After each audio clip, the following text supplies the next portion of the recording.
What's up, and welcome to this single player experience. I'm your host, Sebastion Mauldin, and in this episode, I'm talking about an indie game that's going to hit really hard with a very specific type of gamer. So, if you're craving an RPG like Immortals Phoenix Rising or Demon Souls, then this game is probably going to scratch that itch. It's a game that you can find for really cheap, and it's one that you'll get hours and hours of gameplay out of. So, what is this game, and why is it a good single player experience? Find out which game it is right after the intro. DJ, hit the beat.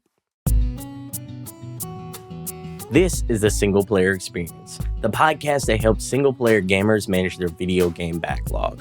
I'm your host, Sebastion Mauldin, and my main quest is to help you manage your ever-growing video game backlog by letting you know which single player games are worth your time and money so that you can have the best single player experience.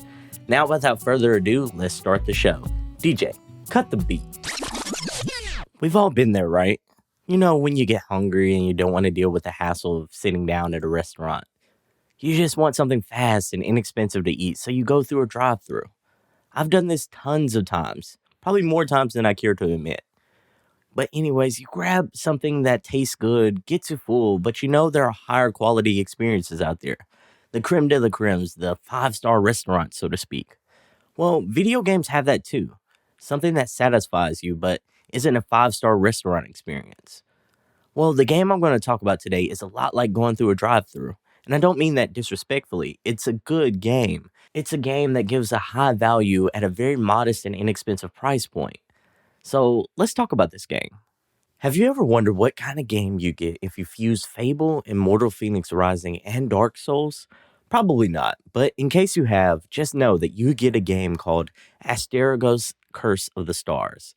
Asterigos is a Greek and Roman fantasy-based RPG by Acme Game Studio. In this game, you play as Hilda, who's a young warrior who seeks to rescue her father after his platoon goes missing. In order to get information on her missing people, she must help the Ephesian people break a curse. As she strives to solve the mystery behind the curse, she learns more about the history of the people she's trying to help, the mission her father was sent to do, and she discovers who she really is. The story is a big plus for this game. I'm a sucker for world building and lore, and this game provides them in abundance. The main story is straightforward, but it's engaging. You can also explore additional dialogue options, notes, and side quests to get more background behind the overall narrative.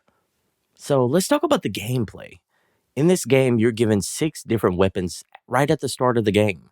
Whereas a lot of games make you choose a class and stick with it, the cool thing about Asterigos is that you can swap weapons out anytime you want to. Each weapon has its own pros and cons and allows the player to lean towards a playstyle that works for them, or works best in certain situations. Similar to the Souls games, you have a health bar and a stamina bar to manage while fighting. It kind of keeps you on your feet, and if you are familiar with that trope from Demon Souls, Dark Souls, or any Souls game, then you already know what's up here. The players are also given a massive skill tree with tons of different ways that you can upgrade Hilda's abilities and your weapon skills. I lean towards the sword and shield myself, and the magic staff. The magic staff allows you to use spells and take out your opponents from a distance. The sword and shield, on the other hand, gave me a nice blend of offense and defense. Blocks, parries, and dodges become necessary because the enemies don't hold back. That brings me to the game's difficulty. While it's not as tough as the Souls games, it's fairly challenging. Don't let the game's art style fool you. Your enemies are out for blood and won't hesitate to kill you. However, as long as you continue to upgrade your character, you should overcome all obstacles placed in front of you.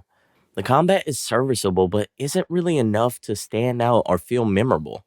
It's not bad, but the problem is, it's not really great either. It's just kind of there. That seems to be a theme with this game, because you get a similar feeling with the art style. There are moments where the game looks really good. I'm talking about really, really good. It comes out of the gate with some impressive visual moments. The main character, Hilda, and the monsters that you fight are detailed and presented very well. For example, Hilda has a really solid visual cutscene that happens when you die and get revived. And then there are moments where the game looks absolutely rough and dated. There are moments where this game kind of feels like it belongs in that 360 or PS3 era. To make matters worse, it also has some texture mapping issues. It's a shame because there are some really solid moments that this game has visually, but I really wish the game could have been consistent with its visual presentation. Another flaw, and one of the worst aspects of the game, is this exploration. I'm not fronting with you, it's really bad. The city has tons of pathways for you to explore, yet there isn't a usable map to help you navigate. While there are some landmarkers that stand out, a lot of the game looks similar, so as a result, I spent way too much time trying to figure out where to go next. The exploration and the lack of a map is a major pain point of this game. Overall, Asterigos Curse of the Stars feels unique, fun, yet middle of the road. The game has solid highs like the lore and the unique ways it uses familiar tropes, yet it has big lows like the exploration and its lack of visual consistency. This game is a fun time, but unfortunately, it's not a memorable one. Despite that, though, I do think there are some people who are really, and I'm talking about really, going to enjoy this game. I really want to shout out that this is a very solid first game from Acme Game Studio. So let's talk about the people I'd recommend this game to. I'd recommend Asterigos to gamers who want a different style of Souls games. If you're into those Souls type games, then this game is going to be right up your alley. I'd also recommend it to people who like the Fable games and like Immortal Phoenix Rising because this game has a lot of similar tropes to those games as well. If you're that type of gamer that I just described, then I definitely think you should check this one out. This game is cheap and it's one that will give you hours and hours of playtime. In this show, we practice the 10 games backlog rule.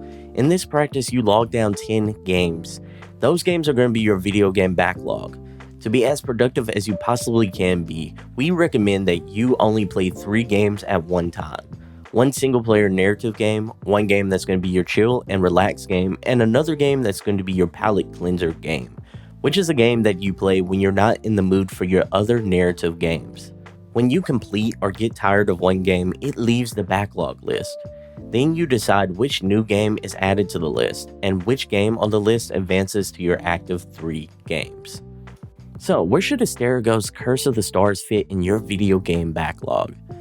This game would be perfect as your primary narrative focused game because you can probably beat it within like 20 hours, even like maybe 12 hours if you just streamline the game and only do the main quest. So it's easy game to kind of get in and get out with. Or this game could be perfect in your palate cleanser game spot, where you can kind of play this game when you need a break from your main game, like Elden Ring, God of War, or Horizon Forbidden West. It's perfect for that spot as well. Overall, though, I really do think this game stands out to only a specific type of gamer. If you are a gamer who likes those Souls-born games, or a game like Fable and Immortal Phoenix Rising, or Kingdom Breach of Spirits, then you're probably going to really like this game. If none of those games spoke to you, or you're really not into those kind of RPGs, then don't give this one a shot. Don't waste your time, and don't put this in your video game backlog. So, that is the game recommendation of the week that you should consider adding to your backlog list. If you want me or my community of gamers to give you feedback on your backlog list, then join us in the Single Player Experience Discord server. Once you're in, feel free to share your video game backlog list, or talk about good single player game experiences that you've had lately. The link to join the free Single Player Experience Discord server is in the show notes. Thank you so much for listening to today's episode, and I hope to catch you in the next one. Peace.